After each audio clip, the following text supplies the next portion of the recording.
अब हम सड़क पर होने वाली उस दर्दनाक मौत का विश्लेषण करेंगे जिसकी वजह तेज गति, लापरवाही और अनदेखी होती है।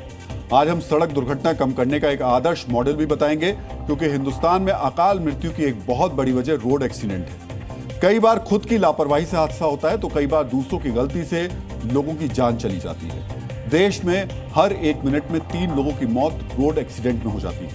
2023 में देश भर में 4,80,000 सड़क दुर्घटनाएं हुई। इनमें से करीब 1.25 लाख लोगों की मौत इसमें हुई। मौत का यह आंकड़ा कई युद्धों से भी ज्यादा नुकसानदायक है। मित्रों, मौत के इस डरावने आंकड़े के बारे में हम आपको इसलिए बता रहे हैं क्योंकि फिर एक दर्दनाक हादसा हुआ है। सड़क हादसे में वित्त मंत्रालय के बड़े अधिकारी की मौत हो गई। यह हादसा दिल्ली के धौला कुआं के पास में हुआ था। वित्त विभाग के डिप्टी सेक्रेटरी नवजोत सिंह अपनी पत्नी के साथ बाइक से घर लौट रहे थे। इसी दौरान BMW कार से जा रही एक महिला ने उनकी बाइक को जोरदार टक्कर मार दी। हादसे में नवजोत और उनकी पत्नी गंभीर रूप से जख्मी हो गए। कार चला रही महिला और उसके पति नवजोत और उनकी पत्नी को वैन से एक अस्पताल ले गए। वो अस्पताल हादसे वाली जगह से करीब 20 किलोमीटर दूर था। अस्पताल पहुंचते पहुंचते नवजोत की मौत हो गई। मित्रों, जिस तरह यह BMW कांड हुआ है, तड़पते हुए नवजोत सिंह को नजदीक के अस्पताल में भर्ती कराने के बजाय 20 किलोमीटर दूर अस्पताल ले जाया गया। इसके बाद कई तरीके की आशंकाएं जताई जा रही है। प्रश्न है, क्या BMW कांड के पीछे कोई बड़ी साजिश थी?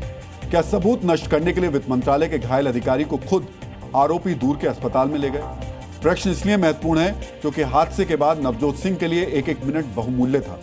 उन्हें तुरंत इलाज की जरूरत थी। नवजोत की पत्नी ने आरोपी गगनप्रीत और उसके पति से अनुरोध किया कि उन्हें नजदीक के अस्पताल ले चले, मगर आरोपी ने उन्हें दूर के अस्पताल में करीब 45 मिनट के बाद भर्ती कराया। और जिस अस्पताल में भर्ती कराया वो बहुत ही सामान्य नर्सिंग होम है। मित्रों, जिस धौला कुआं इलाके में यह हादसा हुआ उसके आसपास कई बड़े सरकारी और प्राइवेट हॉस्पिटल्स हैं। जिस जगह हादसा हुआ वहां से करीब 2 किलोमीटर की दूरी पर आर्मी हॉस्पिटल है, जहां 4 मिनट में पहुंचा जा सकता था। दिल्ली कैंट का DRDO हॉस्पिटल भी सिर्फ 4 किलोमीटर दूर है, जहां जाने में 6 से 7 मिनट लगते हैं। वहां से सफदरजंग अस्पताल 7 किलोमीटर की दूरी है, जहां 10 से 11 मिनट में पहुंचा जा सकता था। एम्स 8 किलोमीटर दूर है, जहां जाने में 12 मिनट लग सकते थे। राम मनोहर लोहिया हॉस्पिटल 9 किलोमीटर दूर है, जहां करीब 15 मिनट में पहुंचा जा सकता था। प्राइवेट हॉस्पिटल्स की बात करें तो चाणक्यपुरी का प्राइमस सुपर स्पेशलिटी हॉस्पिटल भी सिर्फ 5 किलोमीटर की दूरी पर। मगर गगनप्रीत ने अपनी जिद पर नवजोत को इतनी दूर के अस्पताल में ले जाकर के भर्ती कराया, जहां पहुंचने से पहले ही उन्होंने दम तोड़ दिया। मित्रों, सड़क हादसे में जितनी भी मौतें होती हैं उसकी बहुत बड़ी वजह घायलों का देरी से अस्पताल पहुंचना भी है। 100 में से 40 लोगों की मौत इसलिए हो जाती है क्योंकि उन्हें समय पर इलाज नहीं मिलता। 2024 में सड़क हादसे में घायल 50,000 लोगों की मौत सिर्फ इसलिए हो गई क्योंकि उन्हें समय पर इलाज नहीं मिला। 30% घायलों की मौत अस्पताल पहुंचने से पहले ही हो गई। नवजोत को ना तो समय पर इलाज मिला और ना ही अच्छे अस्पताल ले जाया गया। और बड़ी बात यह है कि एम्बुलेंस के बजाय गगनप्रीत उन्हें वैन में हॉस्पिटल लेकर गई। यही वजह है कि नवजोत के परिवार वालों को साजिश का शक है। ये बिल्कुल नेचुरल है कि जब किसी का एक्सीडेंट होता है तो उसको जल्दी से जल्दी और नियरेस्ट हॉस्पिटल में ले जाया जाता है, लेकिन इस केस के अंदर उन्होंने इंटेंशनली उसको 20 किलोमीटर दूर न्यू लाइफ हॉस्पिटल वहाँ लेकर गए। एक्सीडेंट के इंस्टेंटली बाद डेथ इज़ वेरी रेयर, मतलब यूजुअली थोड़ा टाइम होता है। एंड धौला कुआं के पास तो you have AIIMS, you have super speciality, इतने सारे हॉस्पिटल हैं, इतने अच्छे हॉस्पिटल हैं, वहाँ ले जाते तो शायद बच जाता है।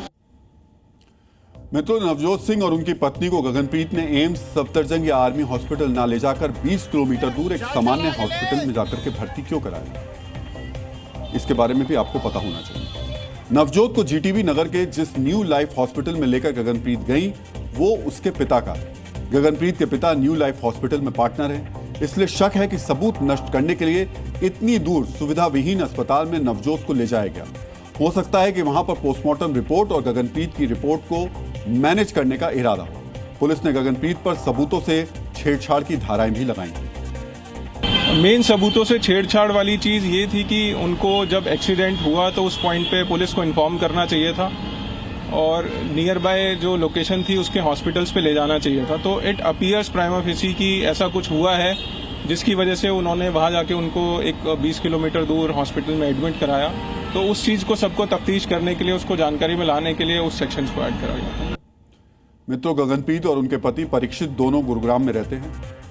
दोनों लग्जरी प्रोडक्ट्स का कारोबार करते हैं, BMW कार से चलते हैं, उनका अपना रुतबा है। एक सामान्य अवधारणा है कि महंगी गाड़ी से चलने वाले लोग रसूखदार होते हैं। इनसे आमतौर लोग भी ऐसे लोगों से थोड़ी दूरी बना करके रहते हैं। यही वजह है कि जब गगनप्रीत ने BMW कार से टक्कर मारी तो वहां भीड़ तो जमा हो गई, मगर किसी ने ना तो गगनप्रीत और परीक्षित को पकड़ा और ना ही किसी ने एम्बुलेंस को कॉल किया।